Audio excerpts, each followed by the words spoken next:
తాజా అంశాన్ని చూస్తున్నాం. గద్దర్ అవార్డుల విధి విధానాలు ఖరారు చేస్తూ ప్రభుత్వం ఉత్తర్వులు జారీ చేసింది. ఈ నెల 13 నుంచే గద్దర్ అవార్డుల కోసం దరఖాస్తులు స్వీకరించనుంది. దీనికి సంబంధించి మరింత సమాచారం మా ప్రతినిధి సతీష్ అడిగి తెలుసుకుందాం. సతీష్, చెప్పండి, గద్దర్ అవార్డుల విధి విధానాల ఉత్తర్వుల సారాంశం ఏంటి?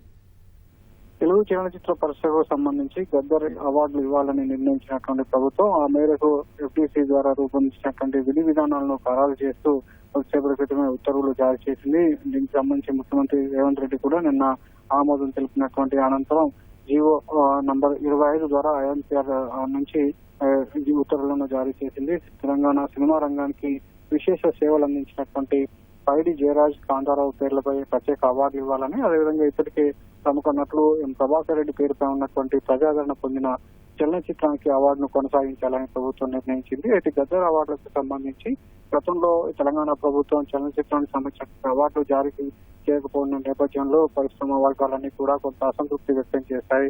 ఈ నేపథ్యంలోనే గద్దర్ అవార్డులను ప్రకటించి ప్రభుత్వం ప్రతిష్టాత్మకంగా తీసుకుని ఒక విధి విధానాలు ఖరారు చేయాలని ఎఫ్డీసీకి సూచించింది. ఆ మేరకే ఎఫ్డీసీ చైర్మన్ దిల్ రాజు నేతృత్వంలో విధి విధానాలను ఖరారు చేసింది. అందులో భాగంగా 2014 నుంచి 2023 వరకు అప్పటి వరకు విడుదలైనటువంటి సినిమాలు అవార్డులు అందుకోకపోవడంతో ఆ సంవత్సరాలకు సంబంధించి ఒక్కొక్క ఏడాదికి ఒక్కొక్క ఉత్తమ చలనచిత్రానికి గద్దర్ అవార్డులు ఇవ్వాలని నిర్ణయించారు.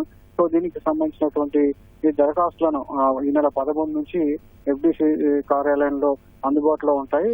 దీనికి సంబంధించినటువంటి వాళ్ళంతా కూడా దరఖాస్తు చేసుకోవచ్చని కూడా ప్రభుత్వం ఉత్తర్వులో పేర్కొంది. అయితే దీనికి సంబంధించి మొత్తం 11 కేటగిరీల్లో ఈ గద్దర్ అవార్డులకు నామినేషన్లు స్వీకరిస్తున్నట్లు కూడా ఉత్తర్వులో పేర్కొంది. ఫీచర్ ఫిలిం, జాతీయ సమైక్యత చలనచిత్రం, బాలన చలనచిత్రం, పర్యావరణం లేదా చరిత్రపై తీసినటువంటి చిత్రాలతో పాటు డెబ్యూ ఫీచర్ ఫిలిం గాను, యానిమేషన్ ఫిలిం,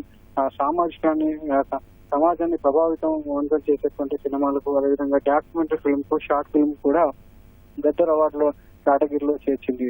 అంతేకాకుండా తెలుగు సినిమాలపై పుస్తకాలు లేదా విశ్లేషణాత్మక వ్యాసాలు రాసిన వారితో పాటు నటీనటులు, సాంకేతిక నిపుణులు కూడా వ్యక్తిగత అవార్డులు ఇవ్వాలని కూడా రాష్ట్ర ప్రభుత్వం నిర్ణయించింది. దీనికి సంబంధించి ఈ కొద్దిసేపటి క్రితమే ఉత్తర్వులు జారీ చేసింది.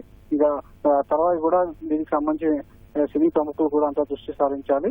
ఈ అవార్డులకు సంబంధించి ఒక ప్రతిష్టాత్మకంగా అంగరంగ వైభవంగా ఈ అవార్డుల వేదికను నిర్వహించాలని కూడా ప్రభుత్వం పెద్ద ఎత్తున ఆలోచిస్తోంది. ధన్యవాదాలు సతీష్.